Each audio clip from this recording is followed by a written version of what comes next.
Morning. This is John from the Springs Mennonite Church. I hope you've had a good week. Here we are at the end of it. The first week of December is finished. And, and I want to finish also our time in the book of Isaiah. Today I'd like to read a couple of verses in chapter 45, beginning with verse 15. Truly, O Lord of Israel, our Savior, you work in mysterious ways. All craftsmen who make idols will be humiliated. They will all be disgraced together. But the Lord will save the people of Israel with eternal salvation. Throughout everlasting ages, they will never be humiliated and disgraced again. For the Lord is God. He created the heavens and earth and put everything in it. He made the world to be lived in, not to be a place of empty chaos. I am the Lord, he says, and there is no other. This passage starts out uh, talking about God's doing things. And he says that truly, O Lord of Israel, you work in mysterious ways. Now let's think about that for a minute.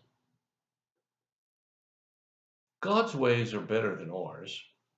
They are what someone has said, higher than ours. They're not always understood, and they're always not predicted. But he's always working. And sometimes in some pretty strange, mysterious circumstances. Let me give you an example.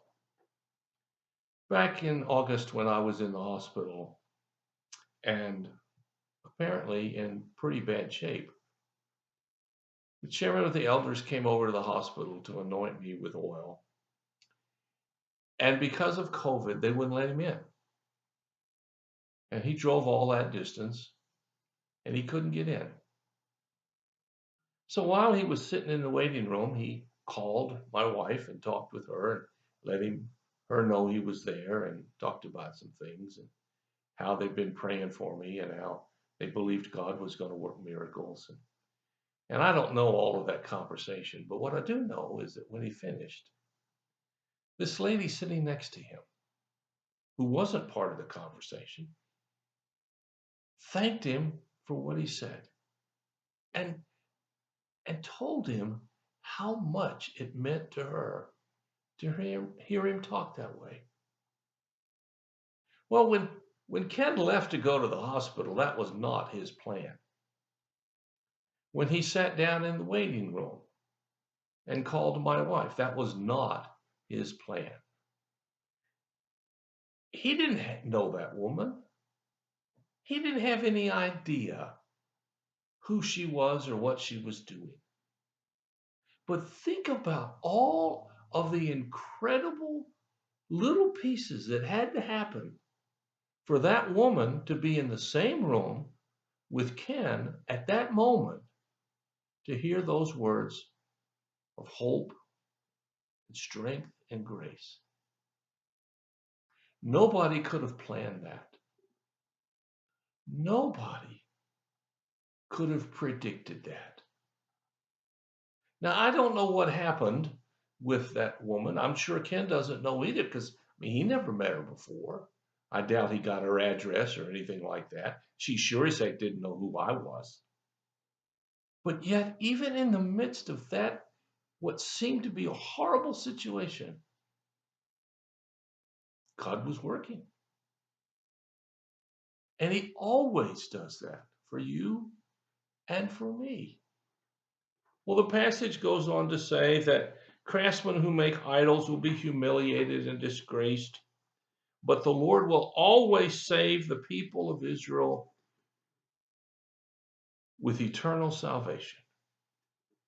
The chosen people of Israel became the chosen people of the world When Jesus died on the cross, he died for everybody.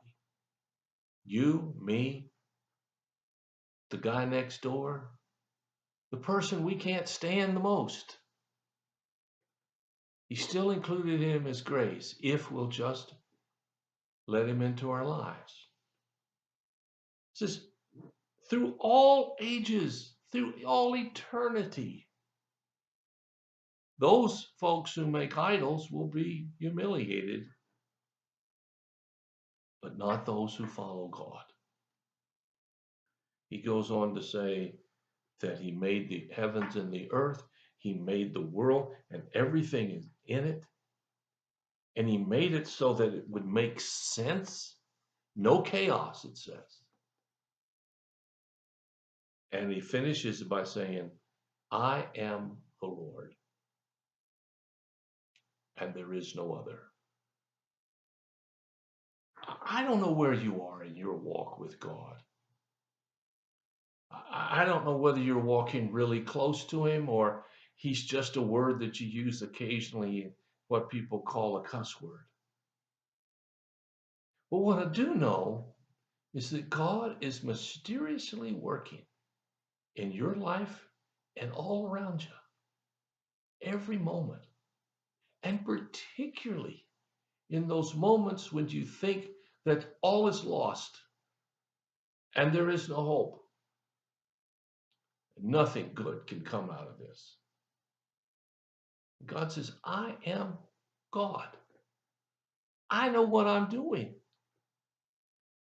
I'm in charge, even if you don't think so. So I hope that this week has helped you see something about the goodness and grace of God in a new way. There's clearly a whole lot more in the book of Isaiah. I mean, it's 66 chapters, and I barely touched but a few of them. But the whole book is about how God cares. And so I hope in your life you understand. And if you don't understand, I hope that you begin to understand how much God cares for you and your loved ones and those around you.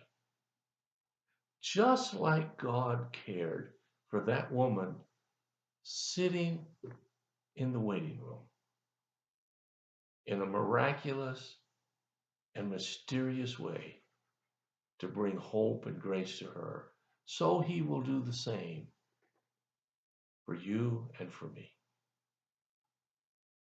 Well, thanks so much for listening today. I hope you have a great weekend. If you have a concern or a need, call us.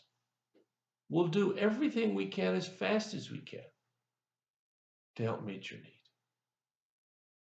So until the week comes around again on Monday, God bless you. I'll talk to you again.